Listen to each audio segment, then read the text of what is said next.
বাবু, প্রতি বছরের মতো এবারও তো আমাদের গ্রামের সেই বাৎসরিক ভোজের সময়টা চলে এসেছে। গ্রামবাসীরা সবাই এই ভোজের বিষয়ে কথা বলতেই আজ আপনার এই বাড়িতে হাজির হয়েছি। গোপাল, তুমি একদম ঠিক কথাই মনে করিয়ে দিয়েছ। আমাদের এই বাৎসরিক ভোজের আয়োজন কোনোভাবেই বন্ধ করা যাবে না। আমি এবারও এই উৎসবের সমস্ত দায়িত্ব তোমার উপরেই ভরসা করে তুলে দিচ্ছি। বাবু, আপনি প্রতি বছর এই ভোজের সমস্ত দায়িত্ব শুধু গোপাল দাদাকেই এক মনে সঁপে দেন কেন? এবার না হয় কাজের দায়িত্বটা আমাদের মতো যুবকদের দিন, আমরাও একটু চেষ্টা করি। রতন, তুমি তো এই বড় আয়োজনের খাটুনির কথা ভালো করে জানো না। গোপাল প্রতি বছর অত্যন্ত সততার সাথে সমস্ত ভোজের তদারকি ঠিকঠাকভাবে করে এসেছে। এবারও তার বিপরীত কিছু হবে না, ও একাই করবে। বাবু, আপনার এই সিদ্ধান্তের উপর আমার আর কোনো কথা বলবার নেই। তবে গোপাল দাদা একাই যদি সব কাজ আগলে রাখে, তবে আমাদের মতো প্রতিবেশীদের আর এখানে নতুন করে কি করবার আছে? তুই অমন করে নিজের মনটা ছোট করিস না রতন। বাবু যখন আমায় এই বড় কাজের দায়িত্ব দিয়েছেন, তখন আমি তোদের সবাইকে সাথে নিয়েই এই গ্রামের উৎসবের কাজ সুন্দর করে গুছিয়ে শেষ করব। ওগো, তুমি আজ সকালের দিকে ওই মোড়ল কানাইবাবুর চণ্ডীমণ্ডপে গিয়েছিলে না? আমাদের গ্রামের ওই বাৎসরিক ভোজের দায়িত্বটা এবার কি তুমি নিজের হাতে ভালো করে পেয়েছো? না সরলা, আমি বাবুর কাছে অনেক করে আবদার করবার পরেও কোনো নতুন লাভ হলো না। কানাইবাবু এবারও একগুঁয়ে হয়ে ওই গোপাল দাদার উপর ভরসা করে সব দায়িত্ব সঁপে দিলেন। ইস, তুমি এই বড় সুযোগটা অমন করে হাতছাড়া করে চলে এলে। এবার যদি ভোজের দায়িত্বটা আমাদের ঘরে আসতো, তবে মোড়লবাবুর তহবিল থেকে অনেকগুলো টাকা হাতানো যেত, আমাদের আর অভাব থাকতো না। হ্যাঁ সরলা, আমিও তো সেই লোভের আশাতেই আজকে বাবুর কাছে নিজের নামটা জোর দিয়ে বললাম। কিন্তু ওই বুড়ো মোড়ল গোপাল দাদাকে ছাড়া আর কাউকেই এই চোখে বিশ্বাস করতে চায় না। তুমি অমন করে ঘরের কোণে হাত গুটিয়ে বসে থাকলে তো আমাদের আর বড়লোক হওয়ার স্বপ্ন কখনো সত্যি হবে না। এবার ওই গোপাল দাদাকে এই বড় দায়িত্ব থেকে সরানোর কোনো একটা ফোন দিয়ে আটো। তুমি এই রান্নাবাড়ির ভেতরে বসে আর মিছে চিন্তা করো না সরলা। কিভাবে গোপাল দাদাকে এই ভোজের দায়িত্ব থেকে এক্কেবারে নামানো যায় আর নিজের কাছে সব কাজ আনা যায়, তার একটা ভালো ব্যবস্থা আমি করছি। বুড়িমা, তোমার এই নতুন মাচার লাউগুলো তো দেখতে তাজা হয়েছে। আমাদের এই বাৎসরিক ভোজের জন্য আমার অনেকগুলো ভালো লাউ কেনা দরকার। তুমি আমায় সব দেবে? গোপাল, তুই যখন নিজের গ্রামের ভোজের জন্য এই লাউগুলো একসাথে নিতে চাইছিস, তখন তো আমি তোকে না করতে পারবো না রে ভাই। তবে এই বড় লাউয়ের জন্য তুই আমায় কত পয়সা দিবি বল? বুড়িমা, তোমাকে আমি ঠকাবো না। এই হাটের বাজারে লাউয়ের যা দাম চলছে, আমি তার থেকে বেশি পয়সায় তোমার হাতে আদরের সাথে তুলে দেব। তুমি একদম চিন্তা করো না। তোর ওপর আমার ভরসা আছে রে গোপাল, তুই সৎ ছেলে। আমি তবে ভোজের আগের দিন সকালের দিকে মাচা থেকে সব লাউ পেড়ে একেবারে রেডি করে রাখবো, তুই এসে নিয়ে যাস। তুই কোথায় থাকিস রতন? তোকে তো আজ সকাল থেকে চারিদিকে পথে খুঁজেই পাওয়া যাচ্ছে না। আমি তোকে বললাম আমার এই ভোজের কাজে একটু সাহায্য করিস, কিন্তু তুই তো আমার কথা শুনলি না। দাদা, আমি নিজের ঘরের একটা জরুরি কাজে ব্যস্ত ছিলাম। বলো তো ভাই, তোমার এই ভোজের আয়োজনের জন্য আমার এখন নতুন করে কি সাহায্য লাগবে? আমি তো তোমার ছোট ভাইয়ের মতোই আছি। এখন আপাতত কোনো সাহায্য লাগবে না রতন। আমি বুড়িমার সাথে আমাদের এই ভোজের লাউয়ের বিষয় সব দরদাম এক মনে ঠিক করে ফেলেছি। পরে অন্য কোনো কাজ থাকলে তোকে ডেকে নেব। বুড়িমা, তুমি এই সমস্ত লাউ গোপাল দাদার কাছে একসাথে বিক্রি করে দিলেও তোমাকে কিন্তু কম টাকা দেবে। তোমার এই ভালো ভালো লাউয়ের চাহিদা এখন শহরের নামই বাজারে কত তুমি জানো? হ্যাঁ বুড়িমা, আমার স্বামী একদম ঠিক কথাই বলেছে। তুমি যদি এইসব তাজা লাউ শহরে গিয়ে নিজে বিক্রি করো, তবে রাতারাতি অনেক টাকার মালিক হয়ে যাবে। তখন আর এই গরিবের মতো কারোর কাছে হাত পাততে হবে না। কিন্তু গোপাল তো আমার সামনে দাঁড়িয়ে জোর দিয়ে বলে গেল যে ও আমায় ঠকাবে না। হাটের চেয়ে বেশি পয়সাই ও আমার হাতে ভোজের দিন আদরের সাথে তুলে দেবে রে। গোপাল দাদা মুখে ভালো ভালো কথা বললেও কাজের শেষে তোমাকে ফাঁকি দেবে বুড়িমা। তুমি শহরের বাজারে অনেক বেশি লাভ করতে পারবে। তুমি এখন গোপাল দাদাকে এই লাউ দেওয়ার কথা এক্কেবারে ভুলে যাও। তোরা যখন আমার এত বড় উপকারের কথা বলছিস, তবে আমি কাল সকাল হতেই গোপালকে ভালো করে সাফ জানিয়ে দেব যে আমার এই মাছ আর লাউ আমি আর অমন কম দামে গ্রামে ভোজে দেব না। বুড়িমা, তোমার এখন গোপাল দাদাকে নতুন করে নিজের থেকে কিচ্ছু বলবার দরকার নেই। সময় হলে সব কথা আমি ওনাকে জানিয়ে দেব। এই নাও, তোমার এখন চলবার জন্যই সামান্য কিছু টাকা নিজের কাছে রেখে দাও। গোপাল, আমি তোমার বাড়ির পথ দিয়ে যাচ্ছিলাম, তাই ভাবলাম দাঁড়িয়ে তোমার খোঁজ নিয়ে যাই। আমাদের গ্রামের এই বাৎসরিক ভোজের আয়োজন এখন কত দূর এগুলো? তোমার কত টাকা লাগবে বলো? বাবু, ভোজের সমস্ত আয়োজন এখন অনেকটা এগিয়ে গিয়েছে। আপাতত আপনার কাছ থেকে কোনো নতুন টাকা পয়সা লাগবে না বাবু। কানাই বাবুর দেওয়া আগে জমানো যতটা আছে ততটা দিয়েই এখন কাজ ভালো করে চলুক।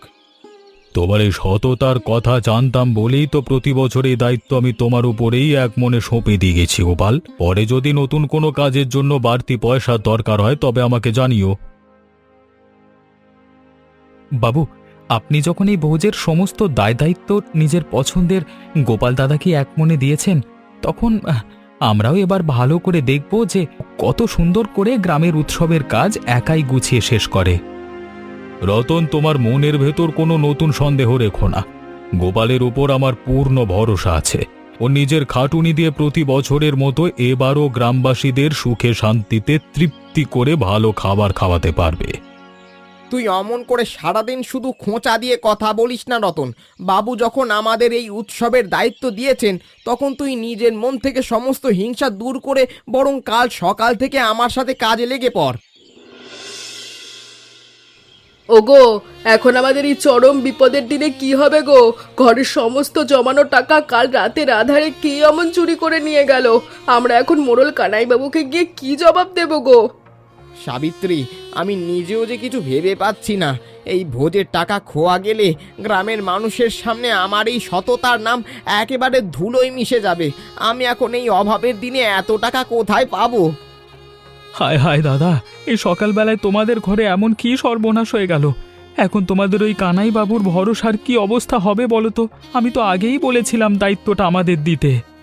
রতন, তুমি এই সাত সকালে এসে অমন করে আমাদের দুঃখের দিনে খোঁটা দিচ্ছ কেন গো? আমাদের ভোজের সব টাকা চুরি হয়ে গেছে, আমাদের মাথা এখন কাজ করছে না। তুমি একটু শান্ত হও। আমি তো তোমাদের কোনো মিছে কথা বলছি না বৌদি। তখন কানাই বাবুর চণ্ডী মণ্ডপে দাঁড়িয়ে কেউ তো আমার একটি কথাও কানে তুলল না। এবার দেখি তোমরা নিজেরা একা একা এই ভোজের আয়োজন কিভাবে করো। তুই এখন আমার ঘরের ভেতর দাঁড়িয়ে অমন অলক্ষী কথাবার্তা একটু বন্ধ কর তো রতন। আমার নিজের পকেটে এখন এক পয়সাও অবশিষ্ট নেই। তুই আমার সাহায্য না করে উল্টে তামাশা দেখছিস। বাবু, আমার বড় সর্বনাশ হয়ে গেছে। কাল রাতের আঁধারে কে যেন আমার ঘরের বাঁশের বেড়া কেটে ভোজের জন্য জমানো সমস্ত টাকা চুরি করে নিয়ে চলে গেছে বাবু। একই কথা শুনছিস গোপাল? আমি তোকে এত বড় একটা দায়িত্ব এক মনে ভরসা করে দিলাম, আর তুই এই ভোজের আগের দিনে এসে আমাকে এমন চুরির কথা শোনাচ্ছিস? বাবু, আমি যেভাবেই হোক টাকা জোগাড় করে আপনার এই ভোজের সমস্ত দাম মিটিয়ে দেব। প্রয়োজনে আমার এই নিজের একমাত্র মাথা গোজার ঘর বাড়ি সব বিক্রি করে দেব বাবু, আপনি বিশ্বাস করুন। তোকে নিজের ঘর বাড়ি বিক্রি করতে হবে না গোপাল। আমার মনে হচ্ছে তোমায় গ্রামের কেউ হিংসে করে এমন চক্রান্ত করে ফাঁসানোর চেষ্টা করছে। আমি সব বুঝতে পারছি। বাবু, আপনি আমার ওপর থেকে নিজের বিশ্বাসটা একেবারে হারিয়ে ফেলবেন না। আমি এই চরম অভাবের দিনেও নিজের খাটুনি দিয়ে গ্রামের এই বাৎসরিক ভোজের সমস্ত কাজ আবার শুরু করব। আমি তোমাকে ভালো করেই চিনি গোপাল। তোমার সততার উপর আমার কোনো নতুন সন্দেহ নেই। তুমি এখন কোনো মিছে চিন্তা না করে ভোজের বাকি কাজগুলো ভালো করে শুরু করো। বুড়িমা, গোপাল দাদা আমাকে তোমার এই নতুন মাছ আর সমস্ত তাজা লাউগুলো ভোজের জন্য নিয়ে যেতে পাঠালো। তুমি লাউগুলো একটা বড় চটের বস্তায় ভালো করে গুছিয়ে দাও তো। চান্দু, তুই এখন সব লাউয়ের কথা ভুলে যা ভাই। আমি নিজের এই মাছ আর কোনো লাউ তোমাদের গ্রামের এই বাৎসরিক ভোজের রান্নার জন্য দেব না, এই সাফ বলে দিলাম। এ কি কথা বলছো বুড়িমা? গোপাল দাদা তো তোমার সাথে এই সব লাউয়ের দরদাম ভালো করে আগে ঠিকঠাক করে গেছিল। এখন তুমি এই শেষ মুহূর্তে এসে অমন করছো কেন? আমি তো নিজের এই সিদ্ধান্ত অনেক আগেই রতনের কাছে ভালো করে বলে দিয়েছি রে চান্দু। রতন কি তোদের এই লাউ দা দেওয়ার কথা নতুন করে কিছু জানায়নি? রতন দা তো আমাদের এই লাউয়ের বিষয়ে এক কথাও গোপাল দাদাকে জানায়নি বুড়িমা। তুমি এই উৎসবের মুখে এসে অমন বেঁকে বসলে আমরা এখন এত লাউ কোথায় পাবো? রতন আমায় বলল যে শহরের বাজারে আমার এই লাউয়ের দাম পাওয়া যাবে, তাই আমি নিজের লাভের জন্য ওই লাউ আর তোমাদের এই গ্রামের ভোজ দেব না ভাই। রতন, তুমি বুড়িমার কাছে গিয়ে অমন কুবুদ্ধি কেন দিতে গেলে বলো তো? ও আমাদের এই বাৎসরিক ভোজের জন্য লাউ দেবে না, আর তুমি সে কথা চেপে রাখলে। বাবু, আমি তো কোনো নতুন অন্যায় করিনি। বুড়িমা আমাকে নিজে ডেকে বলল, আর ও আর গোপাল দাদাকে লাউ দেবে না। কাজের ব্যস্ততায় আমি সে কথা দাদাকে বলতে এক্কেবারে ভুলে গেছি। তুই নিজের প্রতিবেশী হয়ে আমার সাথে এমন শত্রুতা কেন করলি রতন? তুই ভোজের টাকা চুরির দিনেও ঘরে এসে আমার খোঁচা দিয়ে কতগুলো খারাপ কথা শুনিয়েছিলি। দাদা, তুমি নিজের ঘরের টাকা হারিয়ে এখন আমার উপর অমন মিছে দোষ চাপাচ্ছ কেন? আমি তো তোমার এই লাউ না পাওয়ার খবরের বিষয়ে কিচ্ছু জানি না নতুন কিছু। রতন, তুমি নিজের মুখটা এবার একটু বন্ধ করো। কাজটা তুমি মোটেও ভালো করলে না। মনে রেখো, গ্রামের মানুষের সাথে মিলেমিশে না চললে এই ভোজে তোমার জায়গা হবে না। বাবু, আপনি ওর সাথে আর একটা কথাও বলে নিজের সময় নষ্ট করবেন না। আমরা দুজনে মিলে অন্য কোথাও থেকে ভোজের জন্য নতুন লাউয়ের ব্যবস্থা করার চেষ্টা করি। চলুন।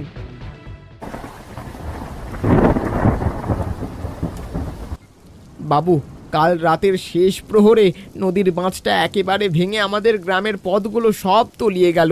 এদিকে ভোজের জন্য একটা লাউও জোগাড় করা যায়নি বাবু।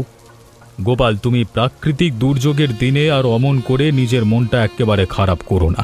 ভোজের যখন উদ্যোগ নিয়েছি তখন গ্রামের এই উৎসব আমার ভালো করেই করব আমরা। কিন্তু বাবু, চারিদিকের সমস্ত ক্ষেত খামার তো এই ঘোলা জলে একেবারে ডুবে গেল। গ্রামের মানুষজন কষ্টে আছে। এই অবস্থায় লাউ ছাড়া আমরা ভোজের বড় আয়োজন কিভাবে করব? লাউ ছাড়া অন্য কোনো তরকারি দিয়েই ভোজের ব্যবস্থা করা যাবে গোপাল। আমি গ্রামবাসীদের সুরক্ষার জন্য একটা নৌকার ব্যবস্থা করছি। তুমি বাকি ভোজের কাজ দেখো। আপনি একদম ঠিক কথাই বলেছেন বাবু। মানুষের আশ্রয়ের ব্যবস্থা আগে করা দরকার। আমি গিয়ে সাবিত্রীকে সাথে নিয়ে রান্নার বাকি চাল ডালগুলো সাবধানে গুছিয়ে নিচ্ছি। হ্যাঁ গোপাল, তুমি আর মিছে দেরি না করে নিজের ঘরের জিনিসপত্র সামলে নাও। আমি পাড়ার জোয়ান ছেলেদের ডেকে নৌকাটা মাঝ নদীতে ভাসানোর ব্যবস্থা করতে চললাম। গোপাল, আমাদের গ্রামের সমস্ত মানুষ তো এই নৌকার উপর নিরাপদে এসে আশ্রয় নিয়েছে ভাই। যতদিন নাই বন্যার জল ঘোলা কমছে, ততদিন সবাই এখানেই থাকবে। বাবু, আপনার এই চতুর বুদ্ধির জন্য আজ গ্রামের এতগুলো মানুষের জীবন ভালো করে বেঁচে গেল। আমি আর সাবিত্রী মিলে নৌকার এক কোণে ভোজের সমস্ত আয়োজন করছি। বাবু, ঘরের জমানো চাল আর ডাল দিয়ে আমি এক হাঁড়িতে খিচুড়ি রান্নার ব্যবস্থা করেছি। আজ দুপুরের দিকেই নৌকার ওপরেই আমাদের গ্রামের ভোজের আনন্দ হবে। সাবিত্রী, তোমার এই খাটুনির কথা গ্রামবাসীরা মনে রাখবে। এই চরম বিপদের দিনেও তোমরা দুজনে মিলে গ্রামের এই বাৎসরিক উৎসবটা একেবারে বন্ধ হতে দিলে না। বাবু, আপনি পাশে ছিলেন বলেই তো আমাদের মনের ভেতর এত বড় ভরসা কাজ করলো। গ্রামের মানুষজন একসাথে বসে এই গরম খিচুড়ি খেলে তাদের মনের সমস্ত কষ্ট দূর হবে। হ্যাঁ গোপাল, তুমি আর দেরি না করে সবাইকে থালায় খাবার বেড়ে দেওয়ার ব্যবস্থা করো। এই নৌকায় এখন আমাদের গ্রামের একমাত্র বড় আশ্রয় ভাই। ওগো, আমাদের ঘরের ভেতর পর্যন্ত এই বন্যার জল ঢুকে গেল একেবারে। এখন এই চরম বিপদের দিনে আমাদের এই গ্রামে এক দাঁড়ানোর জায়গাও অবশিষ্ট নেই। সরলা, আমি নিজের লোভের জন্য গোপাল দাদার সাথে অমন শত্রুতা করতে গেলাম কেন বলো তো? আজকে যদি আমি ওই চুরির মতো জঘন্য একটা কাজ না করতাম তবে ভালো হতো। তুমি একদম ঠিক কথা বলেছ। আমরা যদি গোপাল দাদার ভোজের টাকা চুরি না করতাম তবে মোড়ল কানাইবাবু আজ আমাদেরও আদরের সাথে ওই নৌকায় আশ্রয় দিতেন। আমি নিজের এই স্বভাবের জন্য আজকে লজ্জা পাচ্ছি সরলা। চলো, আমরা আর মিছে দেরি না করে সোজা কানাইবাবুর কাছে গিয়ে নিজের সমস্ত অপরাধ স্বীকার করি। হ্যাঁ গো, কানাইবাবু দয়ালু মানুষ, উনি আমাদের ঠিক ক্ষমা করবেন। আমরা ওনার পায়ে ধরে ক্ষমা চেয়ে নেব। এই জলের হাত থেকে বাঁচার জন্য নৌকায় আশ্রয় নেব। তবে আর হাত গুটিয়ে বসে থেকো না সরলা, নিজের কাপড়টা গুছিয়ে নাও। আমরা দুজনে মিলে এই জল ভেঙেই মোড়লবাবুর নৌকার দিকে রওনা দিই। রতন, ওরে রতন, তোরা এই জল ভেঙে কোথায় যাচ্ছিস রে ভাই? তোদের ওই শহরের চতুর লোভের কথায় পড়ে আজ আমার মাচার এই লাউগুলো সব পচে নষ্ট হয়ে গেল রে। আমি এখন বুড়ো বয়সে কি খেয়ে বাঁচবো? তোরা আমায় একেবারে পথে বসিয়ে দিলি। বুড়িমা, আমাদের বড় ভুল হয়ে গেছে, তুমি আমাদের এক মনে ক্ষমা করে দাও। আমরা নিজেরা বড়লোক হওয়ার লোভে পড়ে তোমাকেও অমন কুবুদ্ধি দিতে গেছিলাম। আমাদের পাপের কারণেই আজকে পুরো গ্রাম বন্যায় ভেসে গেল বুড়িমা। হ্যাঁ বুড়িমা, গোপাল দাদা তোমায় ঠকাতে চাইনি। আমরাই ওর ভোজের টাকা চুরি করে সব নষ্ট করেছি। এখন আমাদের নিজেদের ঘরবাড়ি সব বন্যার জলে ডুবে গিয়েছে। আমাদের মাথা গোজার এক জায়গাও অবশিষ্ট নেই। বুড়িমা, তোমার মাচায় যে কটা ভালো লাউ এখন অবশিষ্ট আছে, তুমি ওসব কেটে আমাদের সাথে নাও।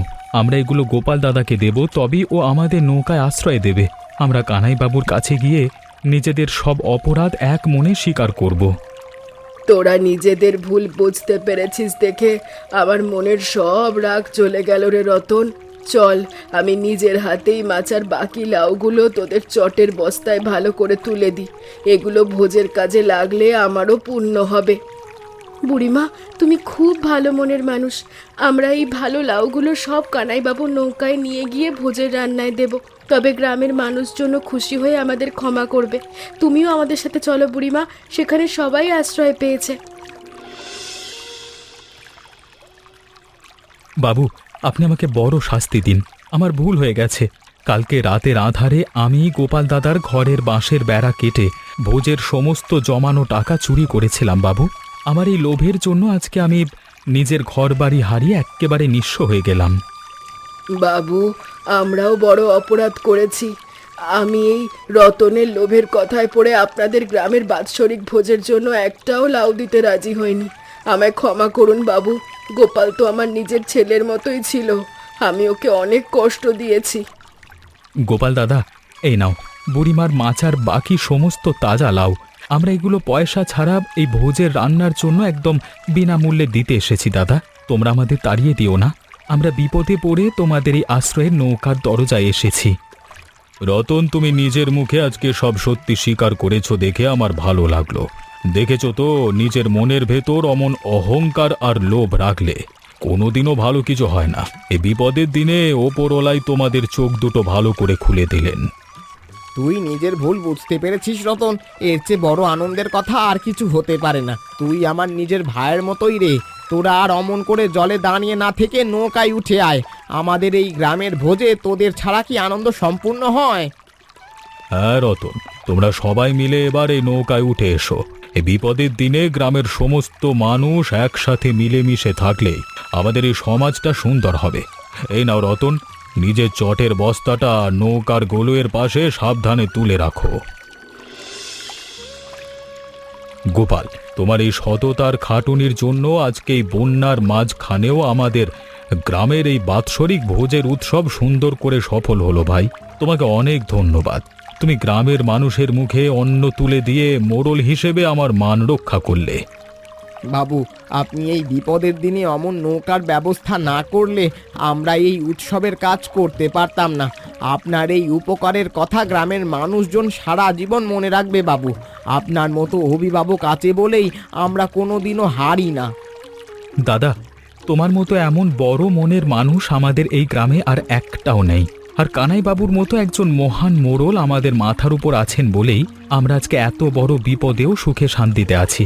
আমি আর কোনো দিন তোমাদের এই বিশ্বাস ভাঙব না। রতন, তুমি নিজের মন থেকে সমস্ত হিংসা দূর করে আজকে এই ভোজের কাজে গোপালকে ভালো করে সাহায্য করেছো। তোমার এই নতুন পরিবর্তন দেখে আমার বুকটা জুড়িয়ে গেল ভাই। এ বড় নৌকাতে আমাদের পুরনো গ্রাম আজকে এক হয়ে মিশে গেল। হ্যাঁ বাবু, রতন আজ সকাল থেকে নিজের খাটুনি দিয়ে নৌকার সমস্ত মানুষকে আদর করে খাবার বেড়ে খাইয়েছে। ও নিজের ছোট ভাইয়ের দায়িত্বটা আজ ভালো করে পালন করলো বাবু। ওর এই খাটুনি না থাকলে আমি একলা সব সামলাতে পারতাম না। দাদা, আমি আর কোনো দিনও নিজের মনের ভেতর অমন লোভ বা হিংসাকে একটা আশ্রয়ও দেব না। এবার থেকে প্রতি বছর আমি তোমার সাথে থেকে এই গ্রামের ভোজের কাজ আনন্দ নিয়ে করব। আমাদের এই গ্রামের উৎসব সারা জীবন এমন করেই চলুক।